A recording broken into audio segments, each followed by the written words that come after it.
दिया गया है 21 number 3x plus 4y minus 2z plus 9 बराबर 17, 7x plus 2y plus 11z plus 8 बराबर 23 और 5x plus 9y plus 6z minus 4 बराबर 18 और हमसे पूछा गया है x plus y plus z minus 34। मतलब x वाई जेड का कोफिशिएंट बराबर है, तो साफ साफ दिखाई दे रहा है कि यहाँ हम सबको जोड़ दें। तो 7 5 12 3 15 x 4 2 6 9 15 y, मतलब आंसर आ जाएगा 6 11 17 माइनस 2 यानी 15 z प्लस 13 बराबर 58, मतलब 45 हो जाएगा। तो x plus y plus z जो आ जाएगा वो 3 आएगा, तो 3 माइनस 34 करेंगे तो माइनस 31 आएगा।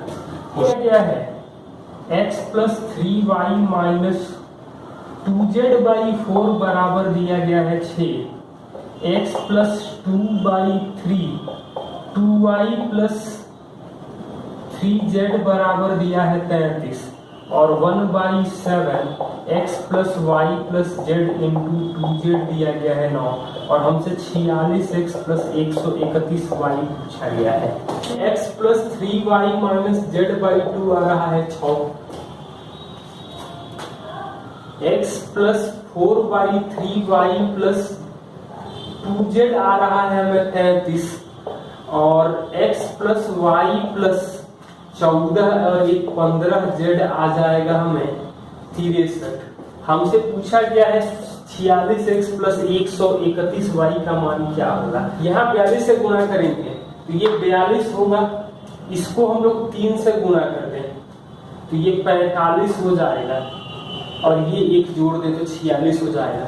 मतलब पहले वाले को 42 से गुणा करें, दूसरे वाले को 3 से और तीसरे को जोड़ दें, इससे हमें मिलेगा क्या, तो x तो 46x आ जाएगा, y में कितना आएगा तो 126 4 130 131y 131y। z में देखें तो ये 21 होगा, ये माइनस में ये 6 और 15 21 यानी जोड़ करके तो 0 हो जाएगा। तो हमें आंसर क्या मिलेगा 252 प्लस 99 प्लस 63 जोड़ देंगे, मतलब 351 414 आ जाएगा। डाटा हमें दिया गया है त्रिभुज PQR में, डाटा आप लोग देख लीजिए। SU दिया है 12, ST दिया है 8 और UT दिया है 9। इसके अलावा RS दिया गया है 32, PT दिया गया है 27 और QU दिया गया है 24। तो अलग अलग हम लोग लिख सकते हैं। हमसे जो पूछा गया है वो पूछा गया है त्रिभुज PQU और त्रिभुज PTR के क्षेत्रफल का अनुपात क्या होगा। तो PQU मतलब हम लोग लिख सकते हैं 1/2 24 गुणे 18, बाकी घटा घटा के मैंने लिख दिया है, साइन 180 माइनस यू, ये u है तो बाहर 180 माइनस यू होगा। दूसरा PTR मतलब PTR तो 1/2 27 गुणे 24 साइन 180 माइनस टी, तो 1/2 कटेगा, या 18 से कटेगा 2 और 3 24 24 कट गया, मतलब 2/3 sine u by sine t. अब यहां से हम लोग देख सकते हैं u के सामने मतलब 8 में साइन u बराबर t के सामने मतलब 12 में साइन t, तो sine u by sine t तो 2/3 आ जाएगा, मतलब 2/3 गुणे 2/3, तो आंसर जो आ जाएगा 4/9। कोई भी ऑप्शन मैच नहीं कर रहा है। त्रिभुज XYZ में G केंद्रक है, XY 11 है, XYZ में XY 11 है, XZ 7 दिया है, YZ 14 दिया गया है। G केंद्रक है तो GM का मान क्या होगा जब माध्यिका है XM, XM माध्यिका है तो GM का मान क्या होगा?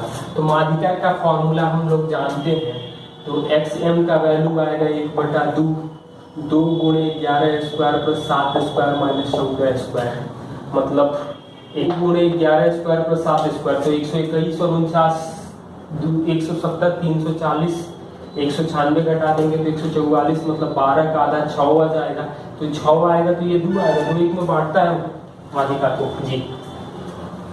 क्वेश्चन नंबर 25, दी गई आकृति में PQRS 4 सेंटीमीटर त्रिज्या वाले एक वृत्त में अंकित वर्ग है,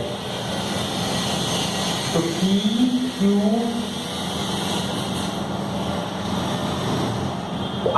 PQRS, PQ को आगे y तक बढ़ाया और RY जो है वो स्पर्श रेखा है, तो XSY का मान क्या होगा? SY का मान क्या होगा, मतलब ये हमें निकालना है। तो हम लोग ऐसा कर सकते हैं, ये 4 त्रिज्या है, मतलब 8 हो जाएगा, तो भुजा जो आ जाएगी वो 4√2 होगी, 4√2 होगी, ये भी 4√2 होगा, 4√2 का स्क्वायर प्लस QY का स्क्वायर बराबर RY का स्क्वायर कर सकते हैं, और RY का स्क्वायर बराबर QY इंटू QY प्लस 4√2 होगा, तो ये आ जाएगा हमें QY का स्क्वायर प्लस 4√2 QY, तो RY का स्क्वायर मतलब हम लोग 32 प्लस QY का स्क्वायर, QY स्क्वायर कट जाएगा, तो QY का वैल्यू जो आ जाएगा वो भी आ जाएगा 4√2, मतलब ये 4√2 आया, तो टोटल लंबाई आ जाएगा।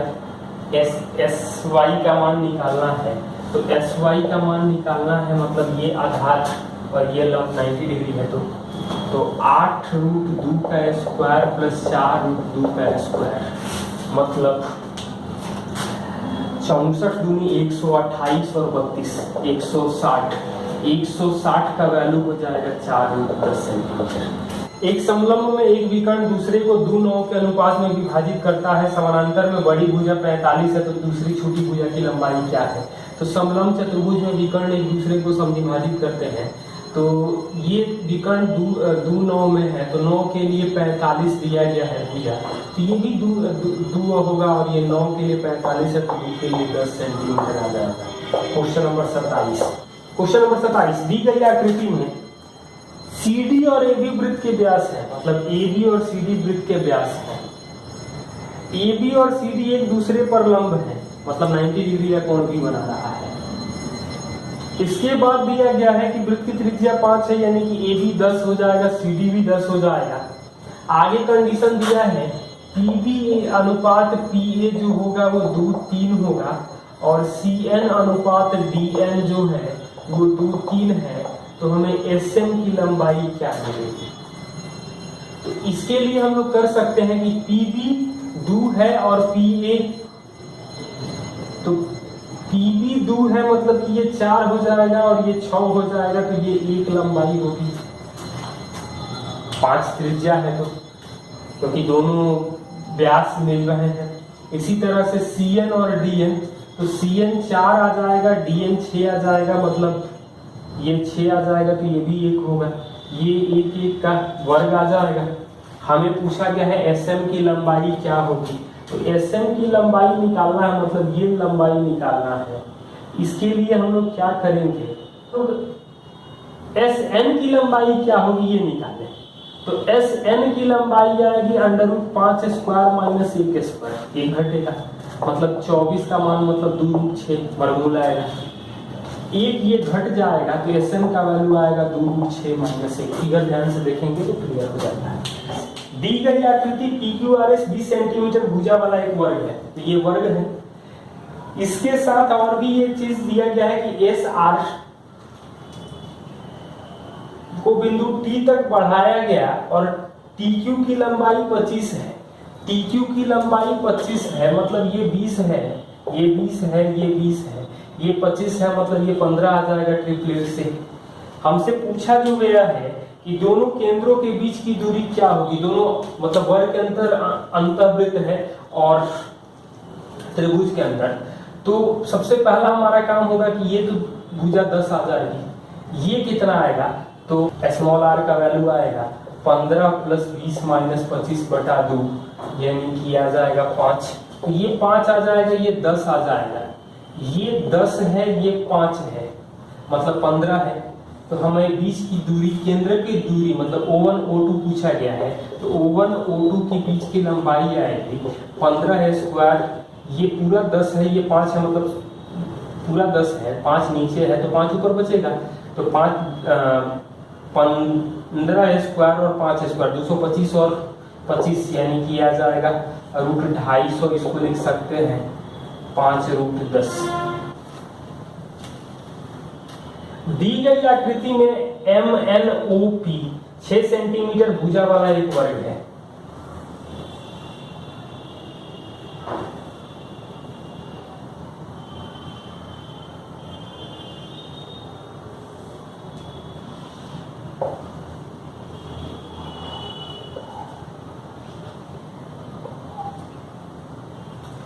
छह सेंटीमीटर भुजा वाला वर्ग है, वृत्त की त्रिज्या क्या होगी, तो और ऑप्शन दिया गया है त्रिज्या का 4.25, 3.75, 3.5 और 4.55, यानी कि वर्ग की भुजा है 6, मतलब त्रिज्या हमसे पूछा गया है, तो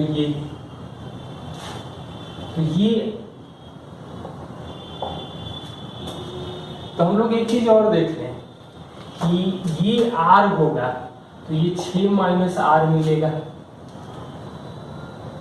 ये 3 है, ये 3 है और ये r है। तो ऐसे भी हम लोग कर सकते थे कि r स्क्वायर बराबर 9 plus 36 minus 12r plus r square, यानी कि 12r आ जाएगा 45, r का वैल्यू आ जाएगा 15/4, यानी 3.75।